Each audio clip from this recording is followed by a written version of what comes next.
Welcome, everyone. Thank you so much for joining us today and being part of our discussion. My name is Rachel Firestone, and I design digital tools and digital strategy for civilian protection, health challenges, and access to finance in LMICs and fragile contexts, and I'll be your moderator today. We'll be together for an hour, and we'll first have a conversation with and between the panelists, and then we'll open it up to Q&A with the audience. And both people sitting here in this room and online will be able to ask questions. My colleague Harshita Agrawal will be speaking with those of you online, and we'll be working together during the Q&A. And without further ado, we'll begin. So, why are we here today? Data and the digital technologies that create, collect, and use them are growing at an unprecedented rate and are an integral part of most moments of billions of people's lives. The power of broadband and the digital economy, particularly when unlocked through digital public infrastructure, is the talk and the debate of our global town. Only 15% of the Sustainable Development Goals are achieved today, with only 6 years left before 2030. And in the most recent UN General Assembly, digital technologies were called on to be a game changer. The potential of emerging tech like AI, cloud computing, and the Internet of Things has become nearly a buzzword. We have high hopes for its ability to help low and middle income countries leapfrog conventional growth pathways. And this is a lot of pressure. Digital tools are powerful, but they're not a magic bullet. And for those without access to broadband or skills to leverage it, and when access issues are compounded by fragility and conflicts, risk of physical harm, mobility challenges, the constrained exchange of goods and services, and the near constant stress of overall uncertainty and quickly changing situations, what can digital solutions and the data and information they harness actually offer? In part to answer this question and respond to the challenges it represents, the World Bank Group is ramping up a massive mobilization in all things digital. We see this through a number of actions.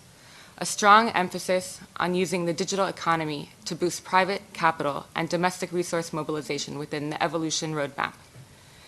The Accelerating Digitalization pillar in the Global Challenge Program's first series, which kicked off in fall 2023.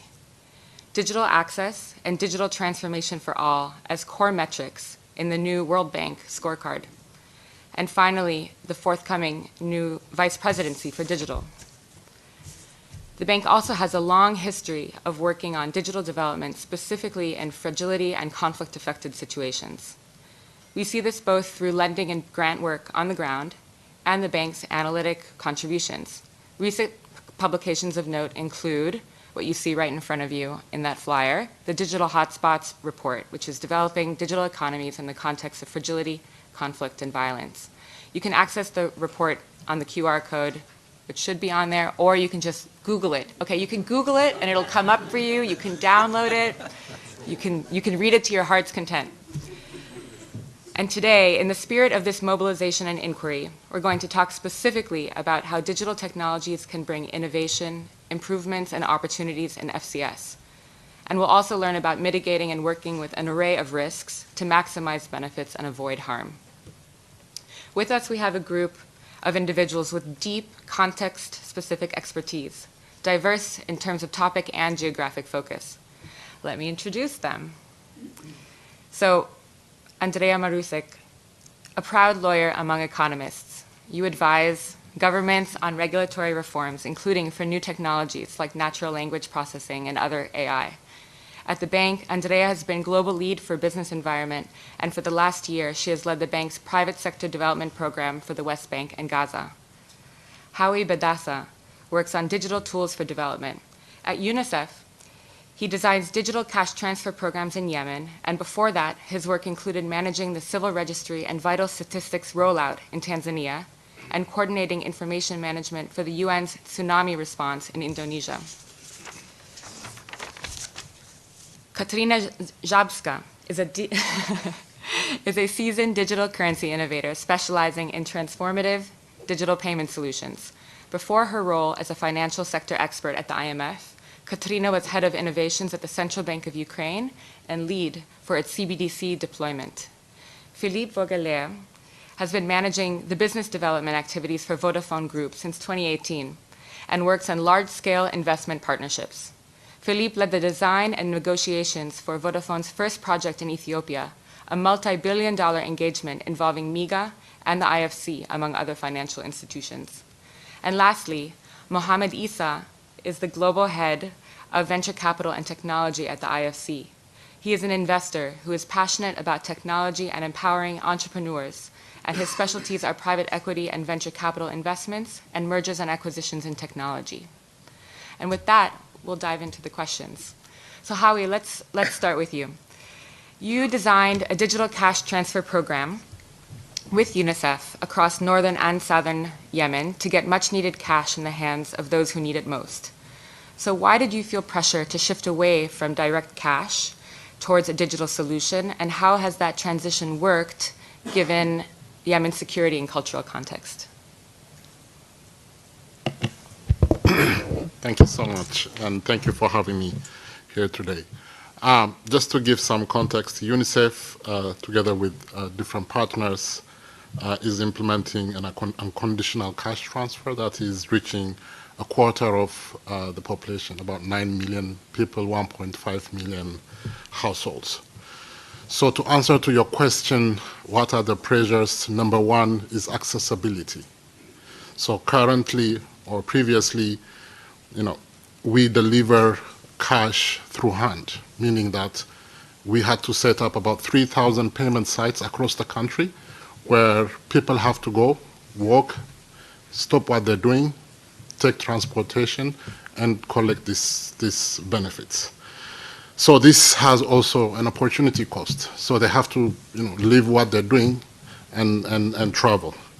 And the second element is also looking at efficiency gains.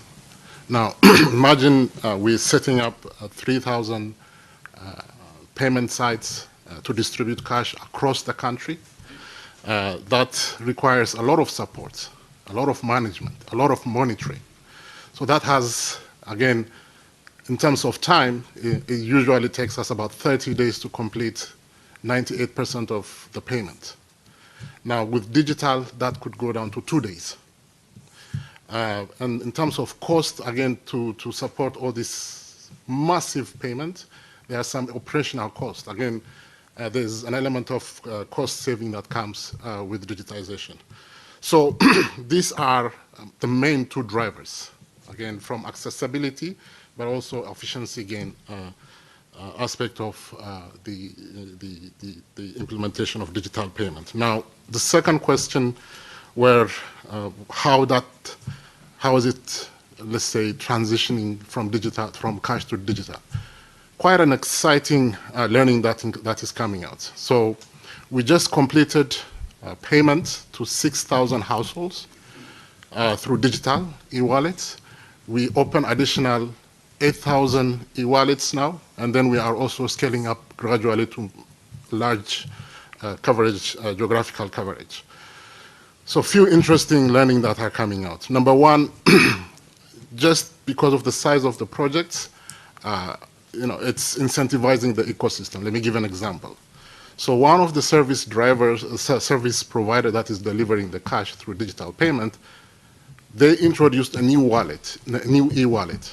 And they're doing this because they want to compete. There's a strong competition between the different service providers that are implementing this project. So again, because of this project and because of what we introduced, we're seeing quite a good, let's say, competition, but also progress in the digitization space. That's number one. Now, the second element that we've learned is that, of course, there's preference towards cash because of the situation. People trust, having that cash in our hands. It's a little bit of the cash world aspect of it. So we are doing quite an intensive awareness and communication so that, the people understand the value of converting to digital. But at the same time, what we're seeing is that from the 6,000 people that we've paid recently, people are, doing other activities, not just cashing out. They're paying their bills. Some of them are transferring the money to other family members. So it also brings out the financial inclusion aspect. So again, it's an interesting space where, it just opens so much opportunity for the people, but at the same time brings so much efficiency in what we do. Thank you. There's so much there that's so interesting. Some keywords were accessibility, competition, opportunities, the mobile money ecosystem, really interesting about cashing in, or not cashing out, actually. And some of this, I think, might echo Katerina's work as well. So I'll turn it over to you now, Katerina. Can you tell us the story of how digital payments, including usage of crypto digital assets and CBDC, filled a critical need in Ukraine? And specifically, we'd love to hear what actions were taken by the government and also the private sector to ensure that payments and digital currency first met people's immediate needs and also were secure and minimize additional risks to civilian safety. And if you can define what CBDC is and how it works, that would be, or what it does at least, that probably is helpful for many people in this room. Thank you very much, Rachel, and thank you very much for having me. I would start with Ukrainian proverb. We have a saying that enjoying sun in the summer, stock up your firewood for the winter. That's basically about the preparation or backup or the ground of financial stability in the banking and non-banking financial sector overall, its importance. So the Ukrainian case during the war had shown how much of importance was to maintain financial stability before, and what authorities had been really achieved since the crisis of 2014. Basically, the cleaning up of banking sector, whilst half of the bank went through the insolvency and only a healthy one left. On the one hand side, on another hand side, very tremendous increase in financial inclusion, up to 85%, and tremendous increase for the cashless operations from 60% to 80% within the 4 years right before war, made a very good ground that financial systems showed a very good stability during the war. Of course, we all understand the importance of digital payments during such a tragedy happening during the wartime. It's absolutely obvious that it's so much easier to deal with and so much safer to deal with digital payments than with cash for all the parties, and all the stakeholders could benefit from that. But to maintain the high level of cashless transactions, of digital payments, there have been several actions had taken and joint efforts of public and private sector to keep it up and even to develop further. Some of them I want to outline today. I would say from the public sector, some very obvious and at the same time very specific actions like ensuring physical safety of critical infrastructure. Let's say interbank settlement system, RTGS. It has still a huge physical components that wasn't a need to be replaced in a safer, physically safer region and areas. So to ensure that interbank settlements is happening. That was one of the crucial components. On another hand side, the regulatory measures that would support keeping up financial sector, both banks and non-banks, keeping up with their business. Like lower pressure, let's say, on statistic reporting, but at the same time, enough statistic to be ensured that the market is doing well. That was something that was adjusted really quickly within the first days of the war. Another initiative is more looking into the either public-private or private initiative.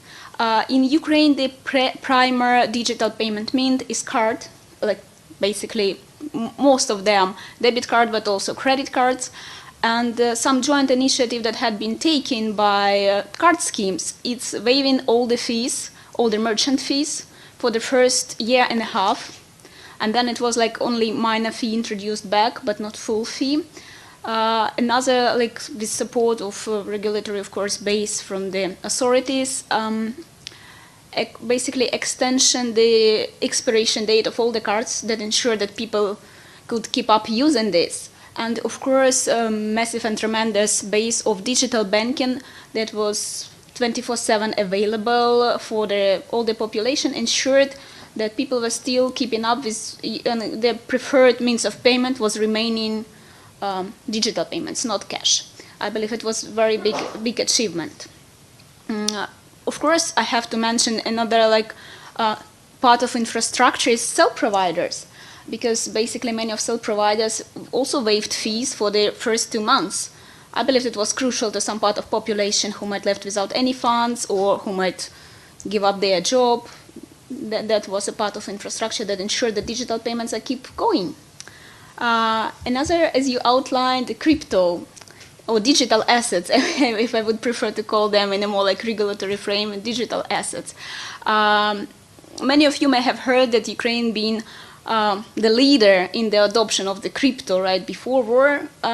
I would say it's not something to be proud of for many countries, because we all know the downsides, and on another hand side there are some benefits, but there are a lot of downsides. But some very tremendous results being achieved during the first days of the war. Basically, the nations that have been raised via crypto reached really significant amount. Within the first day in crypto, that was raised equivalent of $7 billion US. That's quite tremendous, I would say. On the first days, amount with traditional sources was less, also because it takes more time to establish all the account relationship and open it up. But at the same time, we should understand, and the Ukrainian case was a very good example of that digital assets can bear a lot of risks, especially for fragile countries or conflict-affected area, and the war in Ukraine showed this, because basically crypto is very often used for illicit activities like financing terrorism on one hand side. I'm gonna, maybe you can continue with that as we come back to you. Sure. That's great, thank you so much. So, Andrea, I'm gonna pivot a little bit to a different application of digital. Can you tell us why the situation in the West? I'll turn my mic on. Can you tell us why the situation in the West Bank and Gaza is particularly well suited for the use of digital, and how does the digital economy support your work or create opportunities that you and your constituents would not have had otherwise? Thank you, Rachel. Thank you, everyone, for coming to this panel. It's a pleasure to be here.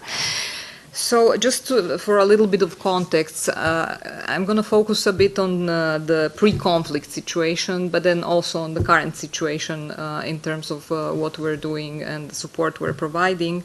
And, of course, beyond the tragedy and the loss of life that's happening, the economic impact has been dire. And I'm going to dive into our specific areas of support, which are on tech, on the tech sector and startups and innovation. So that's sort of our focus has been our focus for a number of years, for about 5 years. So to go to your question, how is that particularly relevant for the situation in West Bank and Gaza? It was kind of an obvious area to get involved in, right? Because if you have an environment, a very difficult environment where you have all sorts of limitations, restrictions in movement, from complex regulatory environment to, uncertainty, instability, name it.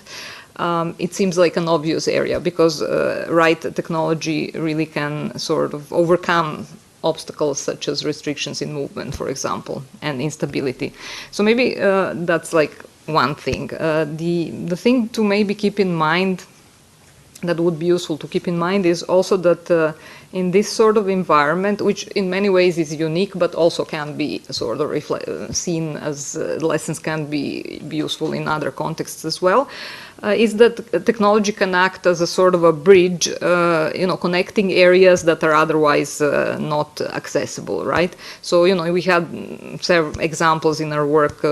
Most of the companies, tech service companies in West Bank outsource to other countries, to the region and beyond, and then companies in Jordan that we met that are using the talent from West Bank, but also from Gaza, and back-end engineers and IT software developers from Gaza. So there was a lot of the activities that otherwise would not be possible in other areas.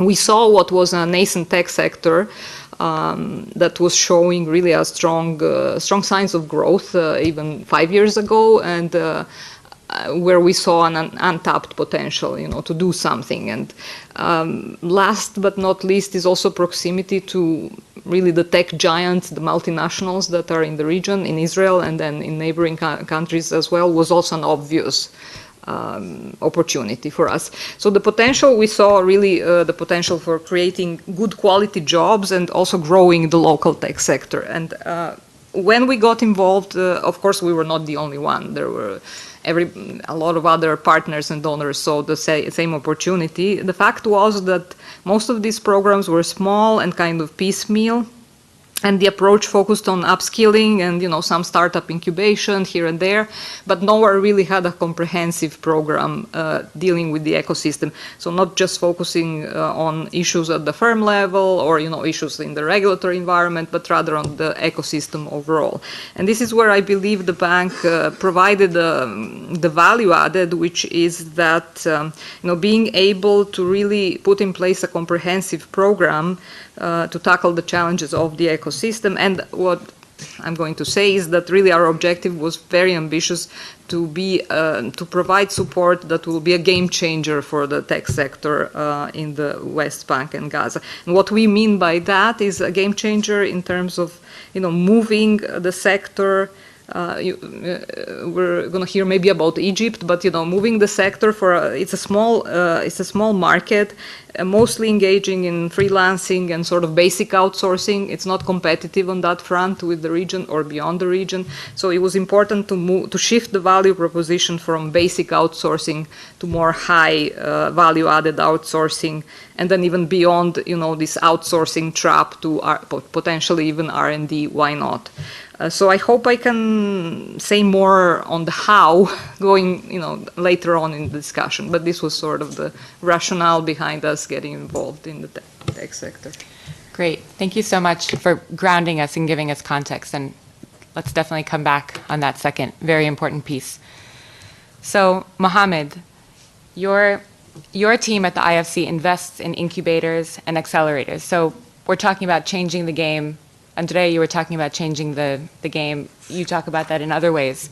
A significant portion of the incubators and accelerators you invest in are in FCS, and you focus on entrepreneurship in tech and AI. Can you tell us a little bit about that strategy and the reasons why?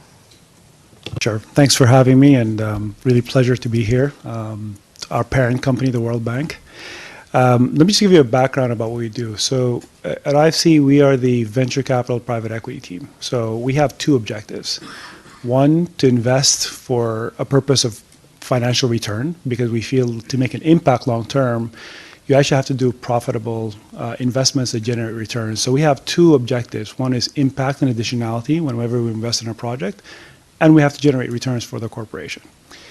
Our focus is solely on capital formation and mobilization of capital that supports entrepreneurs from the very early stages of seed investments, where it's an idea, all the way to where the company is in growth phase and considering an IPO.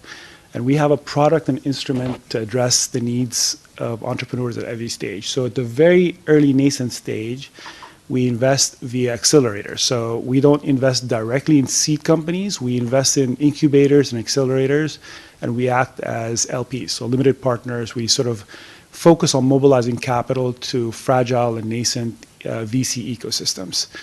We then track the performance of those incubators because we ultimately want to generate and help these companies graduate to the next phase.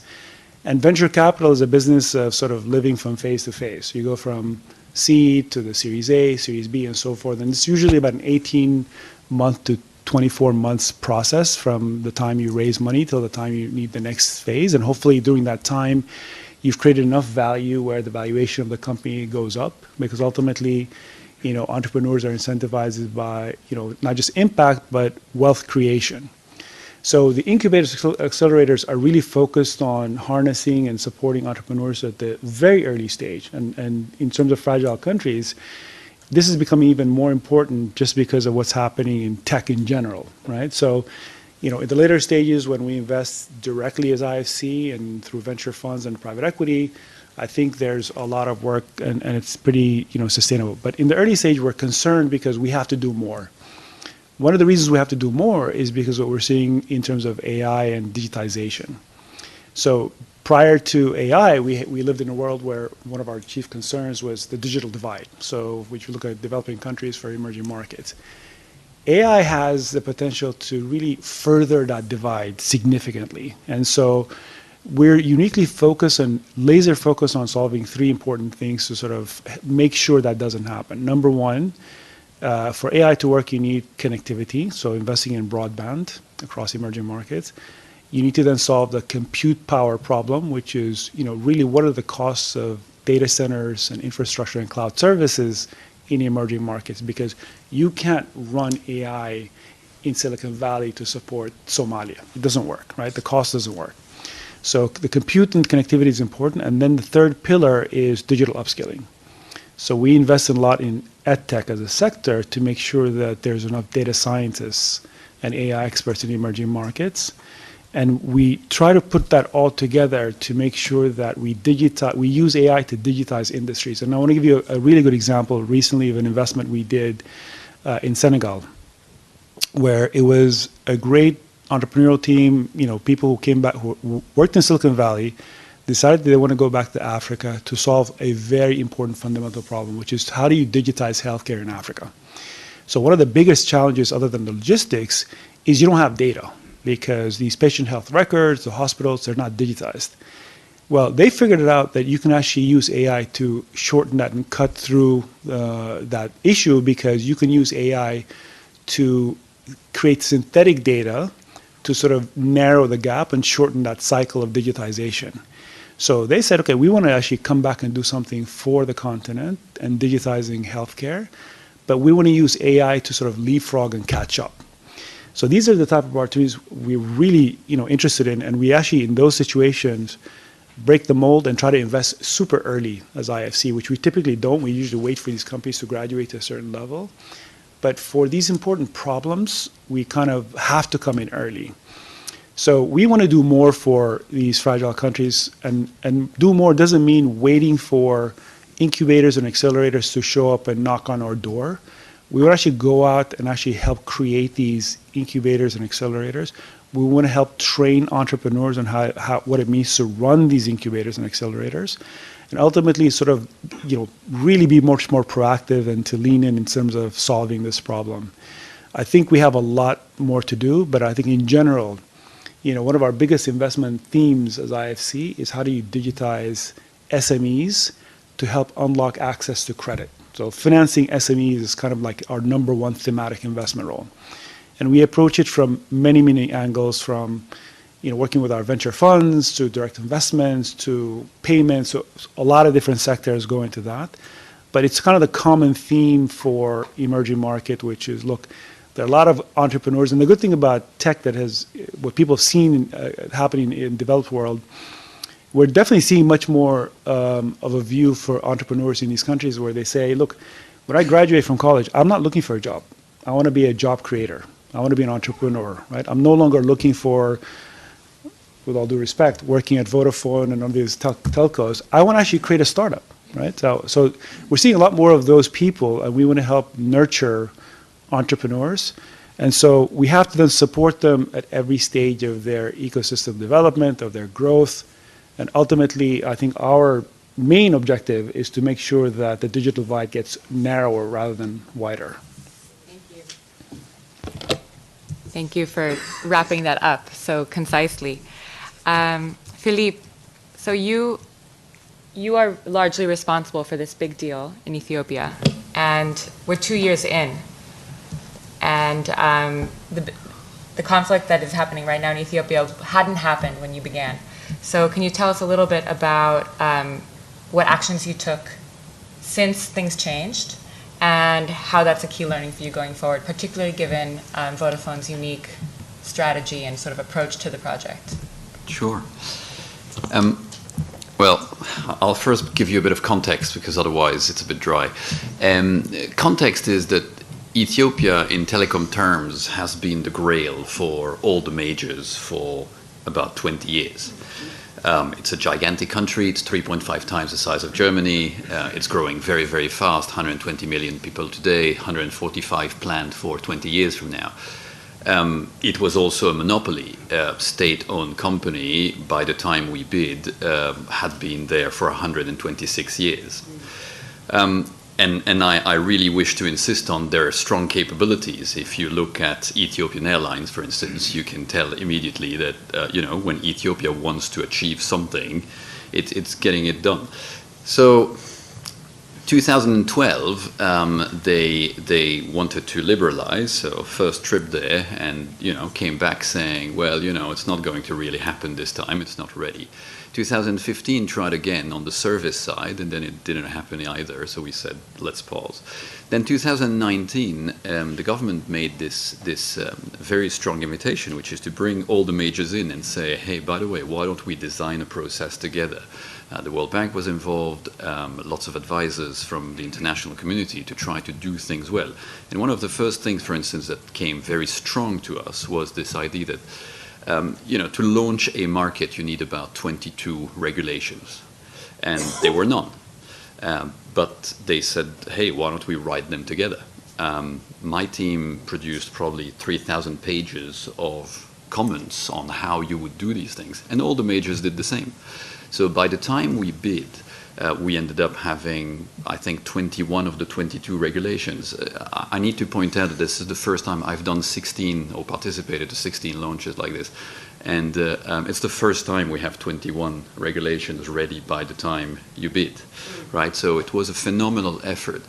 What I'm trying to portray here is that there is a time factor into this project that allowed us to, know the place a bit, know the people, team up with local companies. By the time we bid, we wanted to beat competition, of course, so we decided to make this international partnership with big players like the World Bank. And but we also teamed up with 75 local companies who can give you regular color of what's happening, how things are going, etc. So that all of that was phenomenal. COVID, funnily enough, helped us on this because we had a very large team, 303 people working on this project. We thought it would be 3 months long, but then it was 18 months long because the COVID hit. That allowed us to, funnily enough, make a lot of market research. So we did 22,000 interviews, for instance, of business leaders, went to the entire country, talk to business associations. So again, you create these relays, and it has been, I think there's this fine line that I've heard throughout the conference so far, which was, this time factor on ingraining, being there, participating. And so one of the big things that came out of that is that by the time we bid, 12 bidders came, then 8, then 6, then 4, then 2, then us. And by the time you are there, you are really ingrained into the state project. There is a societal view that the country needs to develop. 78% of Ethiopia is rural. I don't know, for the ones who have not been there, the largest city is 4 million people, the second largest is 300,000. So it's very, very divided across geography. So one of the things that was very, very clear to us is that it was super important to bring the country together, offer the same services everywhere, which led us to do the launch in a totally reverse way to what you normally do. In most countries in the world, what you do is that you go in the capital city and then you increase from there. In there, we did a 6-month thing where we started in the different regions and then came towards the capital so that you could project that the promise we were bringing, by the way, the promise is devised in 35,685 pages that I had to sign manually. So it is a very detailed plan on how you are going to do this thing. But again, people can see it. So which then leads to your question, which is, 2 months in, trouble started to happen. And of course, you have to ask yourself, what is the reaction you're going to have? Now, we were in this formidable consortium, interest from 8 different countries, 75 local companies involved, etc. So you get a lot of feedback, and so we decided that the first thing we should do is to stay. because again, if you are projecting that you are going to be part of the project of transformation of the country, then you don't run as soon as there is trouble. Some companies have done that. They run away, then came back, etc. And it creates this thing that there is a divide between us and them. So the very, very simple thing was there. Then again, COVID helped a lot because we had devised a COVID protocol everywhere around the world so that people could work from home. So basically, a lot of the non-crucial functions could be done without having to move around or without even having to be in the country. So we needed less people than what we had foreseen. We had to stop for a while the new recruits coming in because insurance companies would not allow you for a while to bring new people in, but the people who were there were staying. Yeah, and I'm basically so the thing is, look, we were part of this. We stayed part of this. We adapted to it.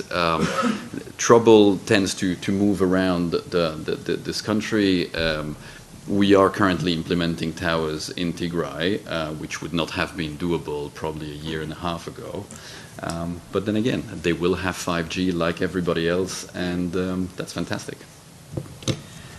Thank you so much. I think the piece about the reverse network launch is so key here and also set you up for success in so many ways. So that, for me, that's a really key aspect. Katrina, you also were talking about, well, before you were talking about what Ukraine had already done to set up well to be able to withstand the shocks of the war. Can you go into a little bit, to the extent that that's known, on what has changed since then and what has modified since then in terms of CBDC, digital payments, whatever you want to bring in? Thank you very much. So that's a good question. I would say the first thing that came to the mind is, of course, approach to work, because basically something that you can do on a permanent basis, like accepting some new adjustment of the regulation of the authority. That usually takes a week. During the war, you don't have this time. You have hours to react. And basically, the possibility to work on an ad hoc basis, that's something that a huge change also on a human level, on a level of human capital. People who are in teams who are still available 24/7 and working from shelters and able to achieve that goals, tremendous. And I believe that people are moving forward and bringing these goals together to achieve. This is the major thing. About central bank digital currency, that would be just a short comment, because central bank digital currency is an innovative initiative that most countries are on the research stage. Ukraine was one of the pioneers in this area, and it's more about exploratory work. And I would say the war just brought a new context and new challenges and new opportunities for CBDC. So one of them is using the money issued directly from the central bank as an instrument of monetary policy that have not been considered before, with all the recent opportunities. But again, I would not outline it as a very big thing because it's more on the research stage. Understood. Thank you.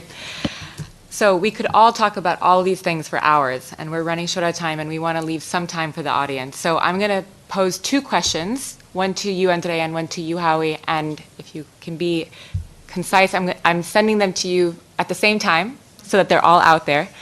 Andrea, you talked about the previous context.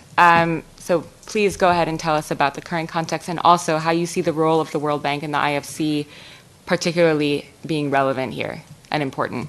Okay. Oh, wait, hold on. I have to tell Howie's question. And then I can repeat it again if you need. But you also, Howie, you had talked earlier about the rollout, and now you're expanding to new areas. So what are some key learnings that you're taking from that initial pilot that you're applying to this much larger expansion? Thank you. Thank you, Rachel. You said quick, so I immediately jumped on the microphone. I'm gonna try my best. So again, I really need to reflect a bit on the pre-conflict and then what we're doing now.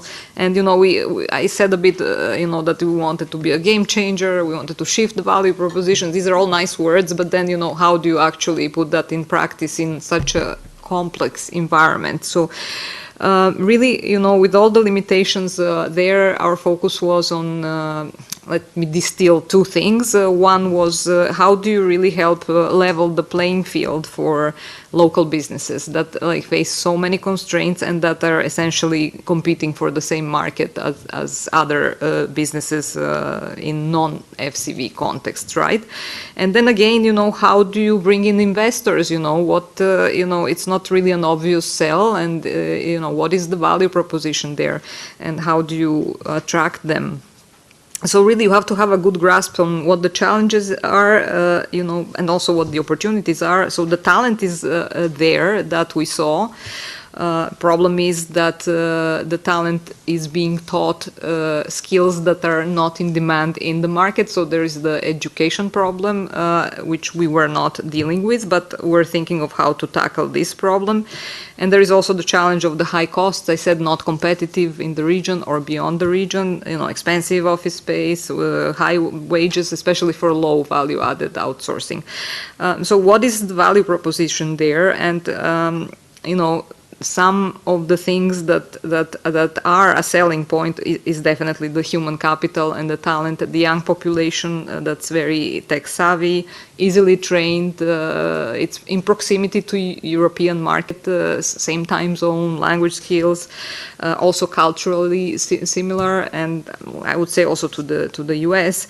So our essential focus was really on what you talked about a bit as well, on upskilling, especially in niche technologies. That's the moving the value proposition.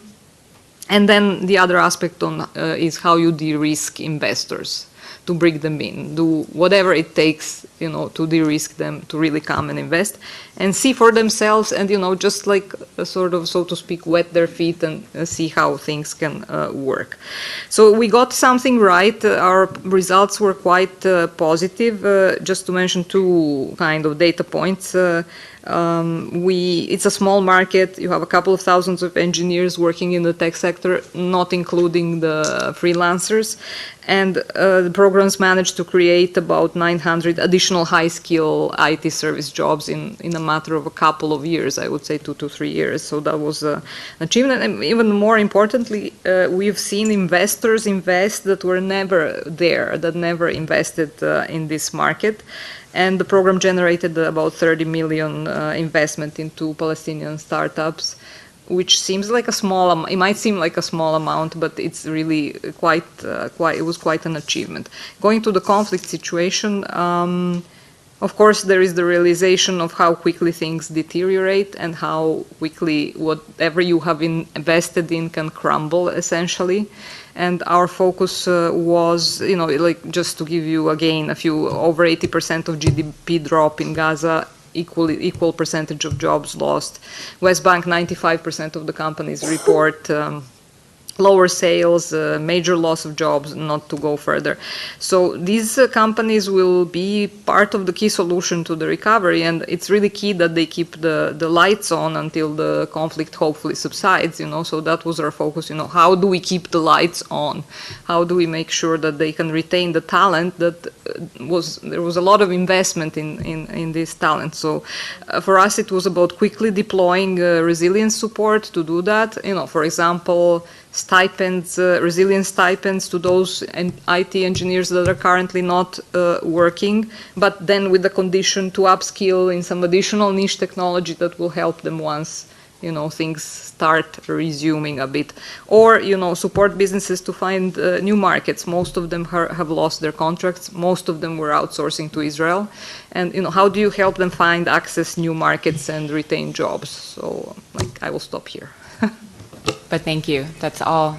There's so much in there, so I appreciate it. Thank you so much. Quite a lot of learning that came out of the pilot work that we did, and we are currently integrating all of this learning that came out. And I think, let me give 3 examples, but there's so much more. I think the first one is it's looking at how do we invest on awareness, communication, education of the people that we support. There is there's wide digital payment, but also there's the financial literacy element of it. So we're quite now looking into how what the content and how we do deliver this, the whole package of awareness and communication. So that's where one area where we are investing so much. The second element is, of course, when you create a demand, there are some challenges that people experience. For example, some do not have national ID. If they don't have national ID, they cannot get e-wallet. Or if they don't have SIM card, the e-wallet requires. So what we're working now with different stakeholders, including National Civil Registry, mobile operators, and national authorities and other partners, is how do we create a one-stop kind of service where when people come, can get the ID, can get the SIM card, open e-wallet, at the same time get the awareness and communication that they need. And the third element is how do we continue to work with the service providers to improve quality of services? How do we incentivize the space in a way that the service providers, they continue to innovate and continue to provide quality of service. And this is something we're really going to start engaging directly with the service providers. Thank you. Thank you so much. And that was very succinct. Mohammed and Philippe.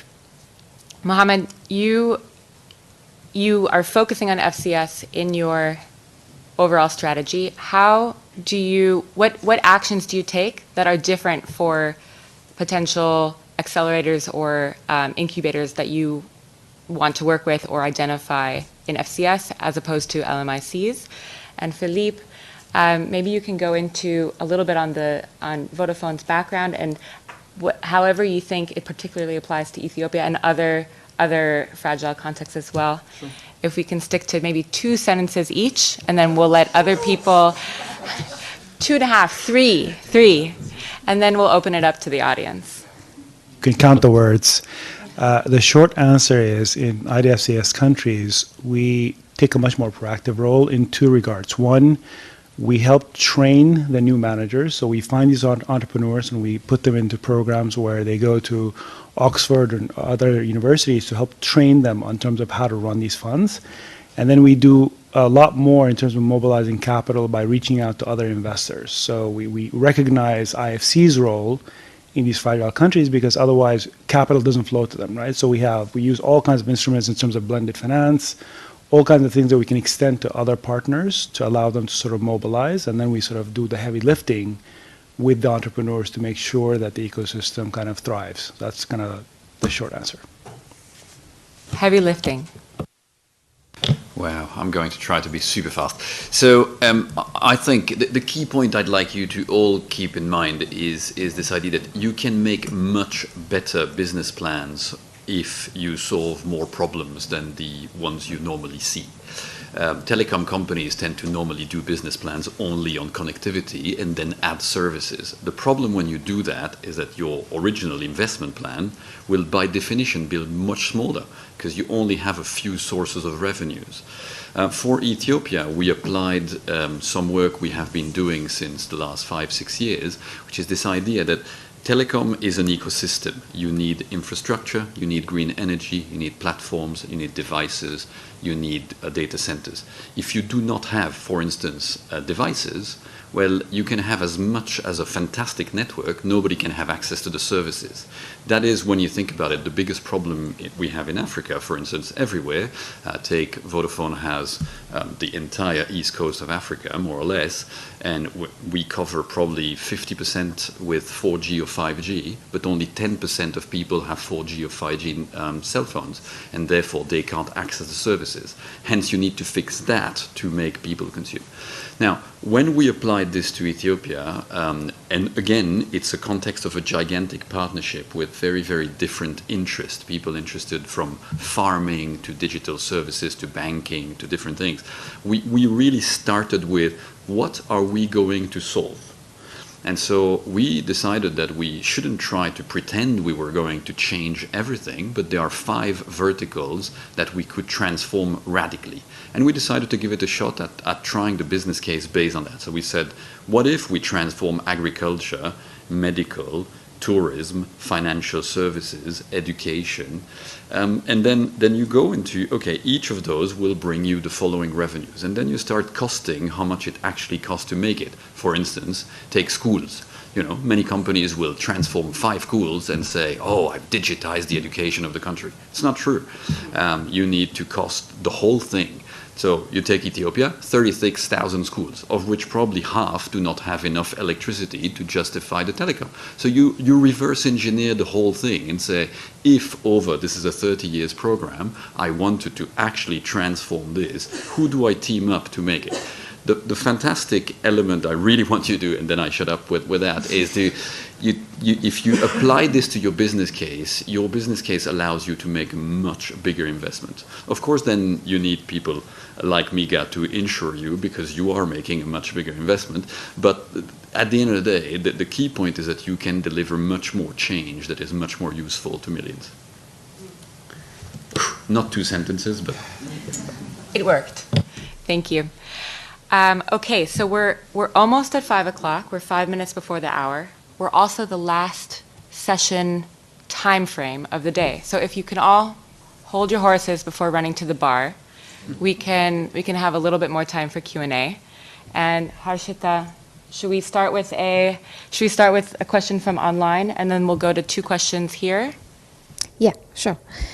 So there's a question from Megan Collins on mobile money and tax. Mobile money has been a game changer for financial inclusion in developing nations.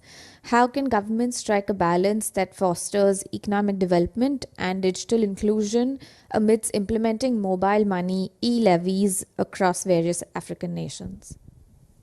It's for the whole panel in general.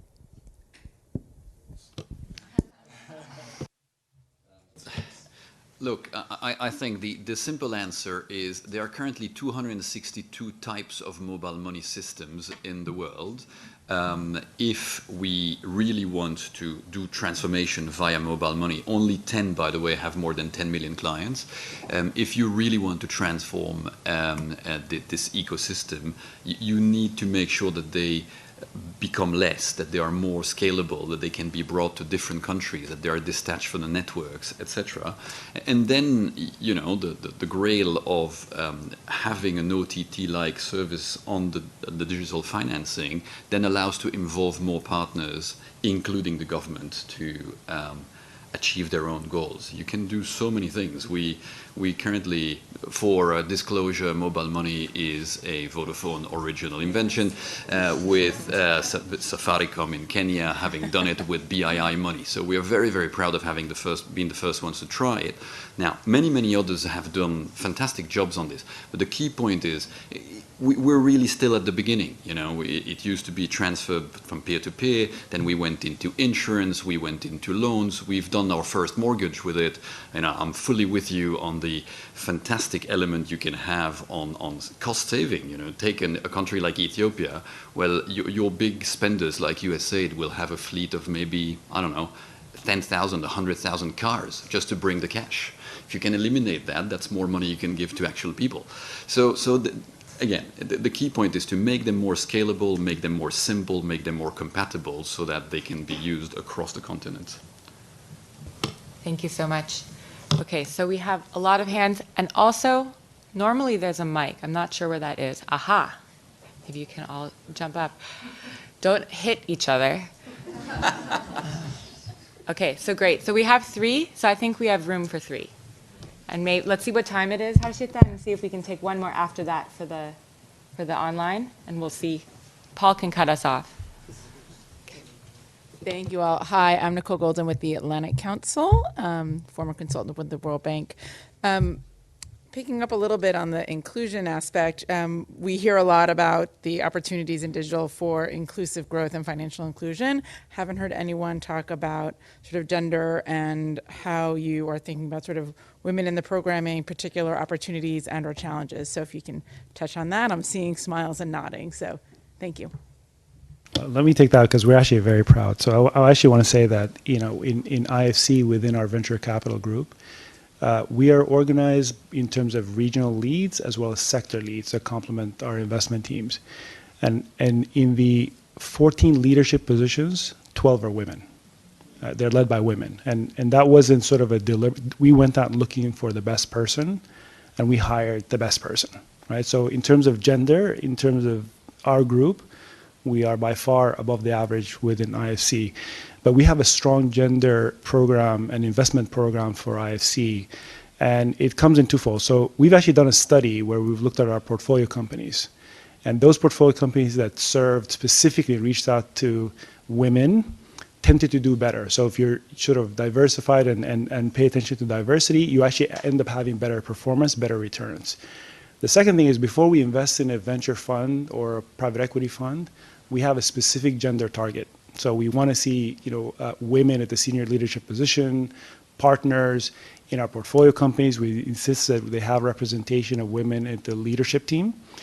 And we pay attention to, looking out and nurturing female founders. So we have like the She Wins Arabia program, where we specifically look out for female-led companies. And that's kind of one of our most important investment themes across emerging markets. I mean, thank you, but I was specifically asking as it relates to like the digital aspects of the technology. And I don't want to put words in your mouth, but Javi, do you have any thoughts on that, given your rollout recently? Yes. So, of course, in terms of the programming itself, we have specific targeting, but also approaches to address the gender element.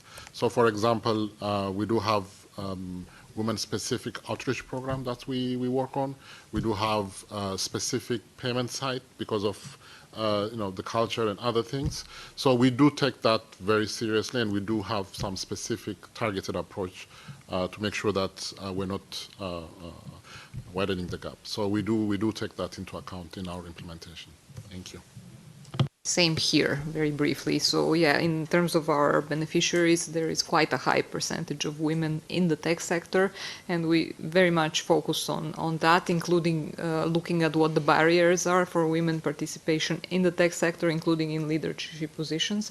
And maybe, I'll mention something I'm particularly proud of. You mentioned a lot of laws and regulations. We were part of the new companies law adoption in West Bank, which is, I believe, like very, very modern, probably best in the region. And believe it or not, it has an article of at least 1/3 women in boards of public shareholding companies. Maybe two data points. One is to say, and again, sorry, it's based on one on Ethiopia, one on Kenya. The one on Ethiopia is to say, like many countries, people do not have IDs, or not at the same level everywhere. If you bring Leapfrog immediately, and we have now the most advanced KYC system in the world on our network, that allows to do full face recognition of people, fingerprinting, everything, and you can basically replace the identity system if you want to, which basically means that people who consume, especially women, can have access to documents they wouldn't have otherwise. So that's the first example. The second example is, and again, on the case of reinforcing your business plan, is to have an objective look at where women bring additional value to men in certain types of positions. We see across Africa that, for instance, there is a lot of more trust into the management of your money by women, which is why we have a much larger proportion of women in our distribution networks on M-Pesa, because if you have to trust your money, people will trust the women in the village more than if it was a man. So, but it's again about being objective about it, not doing it for the sake of doing it. Thank you very much. My name is Goran Vranic from the Investment Climate Unit at the World Bank, working on digital transformations and AI. So I have two brief questions. So one is on the financial inclusion, leveraging digital wallets as well as digital identity challenge. And the second is on the private investments and link to the AI. So when it comes to, Javi, your experience in Yemen, which is very interesting, you mentioned the risks of digital identity, but also national identification system. Do you think that maybe digital wallets that now show, upscaling, right, can be also used to close the gap on the digital identification by leveraging decentralized identification approach through the use of technologies such as blockchain and trust? And my second question is on AI and private insights. Mohammed, you mentioned something very interesting, which is leveraging AI not only to generate data insights, but also to create foundational data to allow digitalization in the case you mentioned in Senegal for the healthcare sector. Do you think that such use of AI, which is of course appropriate according to all standards and principles, can de-risk private investments? And does that apply to the IFC as well? Very interesting question. Is it possible? Maybe. I think one of the things that is needed is the infrastructure behind to support such digital identity, blockchain, all that. I think progressively, right now we're starting with the electronic national ID, with the unique ID. I think we're trying to get that to at least to everyone. And I think with time and with the right investment, both infrastructure in the systems, but also in the awareness aspect of it, I think we could get there someday. Right now, maybe not. Absolutely, yes. So let me give you an example. So in the past, you looked at every company and said, look, this is an offline company, then it became online companies. What we see today is every company is a data company, right? So when we invest in mobility or B2B companies, logistic companies, we think of the transactions. Does this business generate transactions? So one of the key things we do whenever we make an investment is we work with the management team to make sure that they're structuring, collecting their data from the transactions in a way that positions them for AI in the future. Because a lot of the value in that business going forward is coming from the value of the data. And when you think of companies like OpenAI and Mistral and all these companies, right, they're all going to gravitate to the same performance and results. What's going to separate them is access to proprietary data. And so at IFC, we're sitting on a ton of proprietary data. Nobody knows more about emerging markets than we do. So we want to make sure that these companies recognize the value. Prime example, we were investors in a diabetes company in Mexico. And the company has just been thinking about opening up centers and thinking that the value of their business is going to come from all these centers that help manage patients in diabetes. We said, no, a lot of the value is in your data, right? So we said, make sure you collect it in the right way, and Google and all these companies are going to come knocking on your door wanting the data. So this is across the board for us as a theme for all the investments we do. That was so interesting. Philippe, I want to ask a general question. How much do you engage with USAID, one? How much do you engage with the implementing partners that are spending all of USAID's money and potentially sending, what did you say, 100,000 cars? I mean, if we took it all over the world, right, in all the countries, and they were sending cash out, do you invest time in creating those linkages? So the simple answer is yes. The simple answer is yes, very specifically because at the time we started the project, the person who was leading USAID was super interested immediately, and therefore we clicked, met, and decided that we should team up.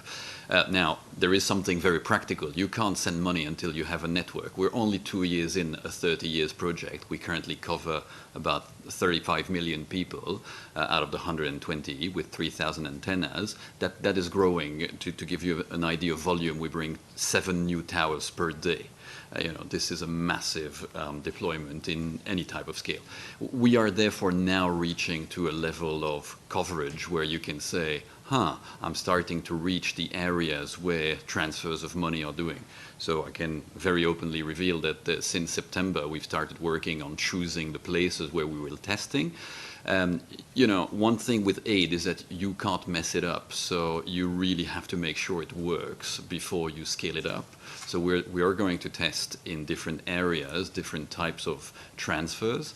The big advantage we have is that we've been working with the World Food Programme for the last 10 years on finding where people are, where they're going, taking photographs of them, etc., so that they can get support. So there is a lot of knowledge in there, but as far as Ethiopia is concerned, we've decided to go pace by pace because, again, you can't do it until you have the network, you can't do it until the network is crisp enough so that you're not going to lose the precious money that allows people to buy food.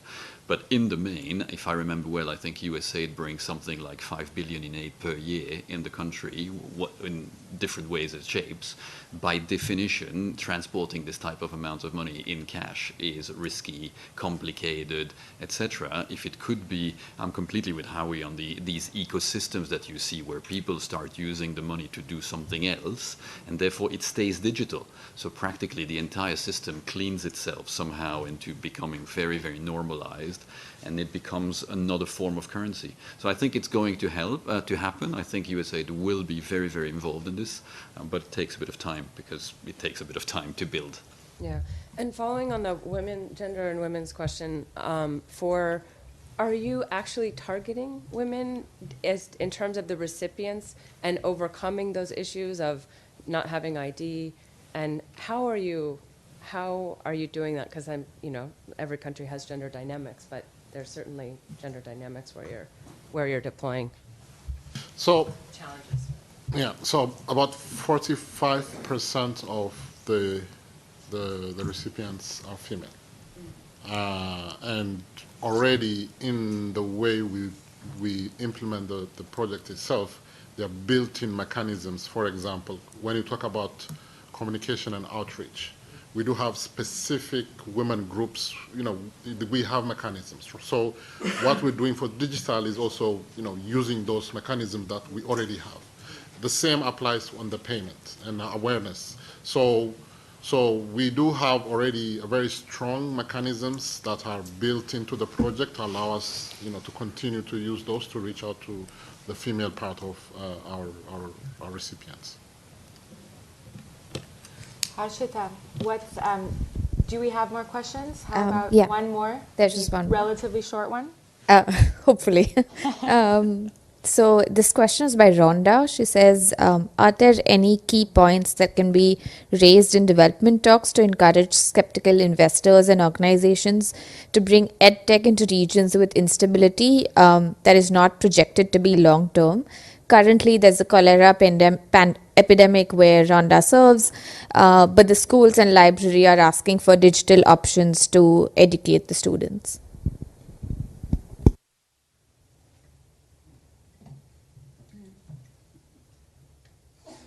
It's hard for me to tell what the question was there. That is not an easy one. All right, so if no one has any bursts of inspiration to respond to that question, which was a very good question, but a challenging one with a lot in there. I have a popcorn-style last question for you all. This would be literally 1 to 2 sentences to respond. It's just popcorn. And the question is, what is the last thing that you want to leave the audience with today in terms of how digital technology can shape sustainable growth in these particularly complex situations? And what support actions are the most important from entities like the World Bank or the IFC or MIGA, IMF as well, the cousin? Over to you all.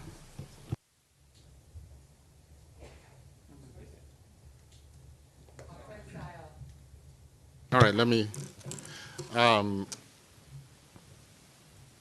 think digitization is even more important in a fragile context to deliver services and to reach the most hard to reach. And this can be digital payment, it can be digital health, digital identity, and all of it.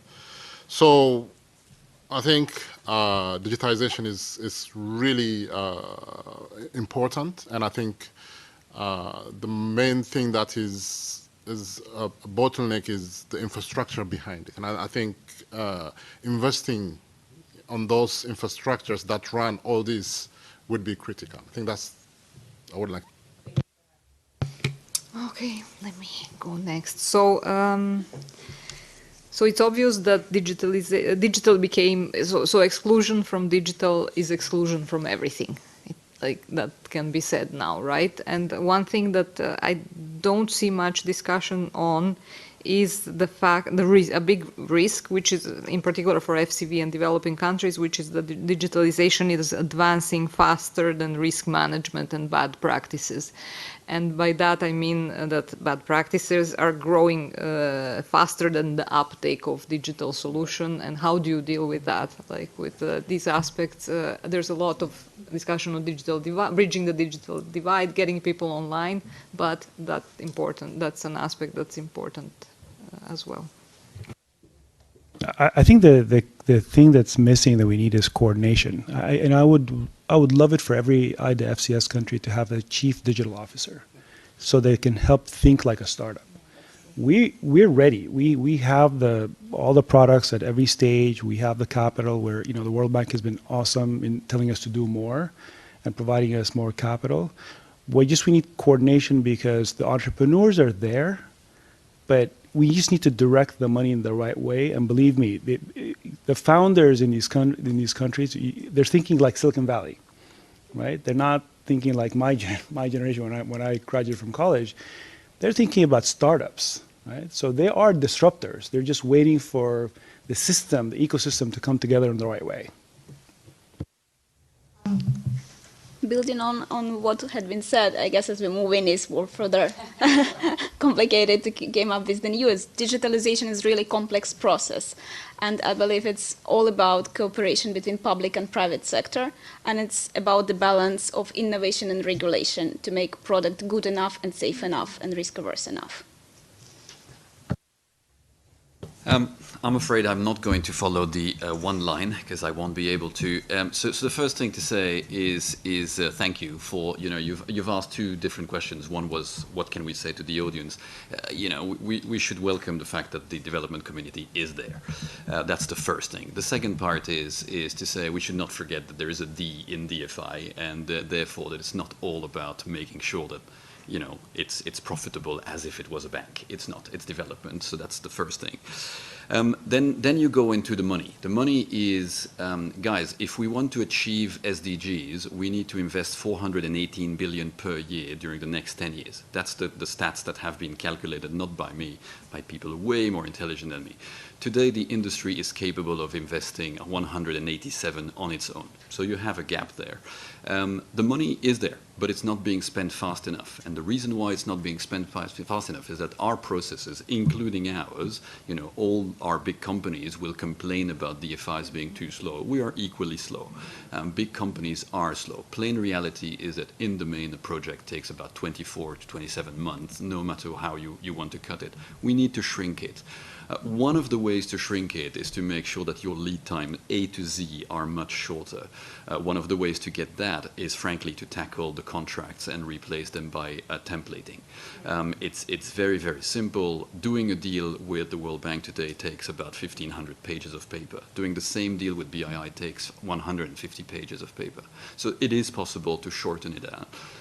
And we really need to collectively work on this.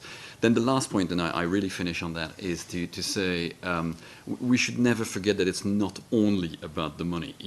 We do development to do projects to deliver change. You need policy for that. One of the areas in which DFIs are really, really, really good is support on objectivization of data. Where they are a bit less good is on the delivery of that objective data to governments. If I want to talk today about, I don't know, let's say mobile termination rates, which is a key element in my industry, if I go and see a government and say, oh, the benchmark is X, they will say, meh, you're a telecom player, you would say that, wouldn't you? If the World Bank or any DFI goes and presents exactly the same data, it has more weight. So I really don't cut yourself short on the capability you have to influence on this, and you can be helping us a lot by doing that. So really, that's my invitation. Thank you so much, everyone's contributions. We heard, for this last popcorn, we heard coordination, public-private, infrastructure, speed and efficiency, data delivery, locally driven strategy.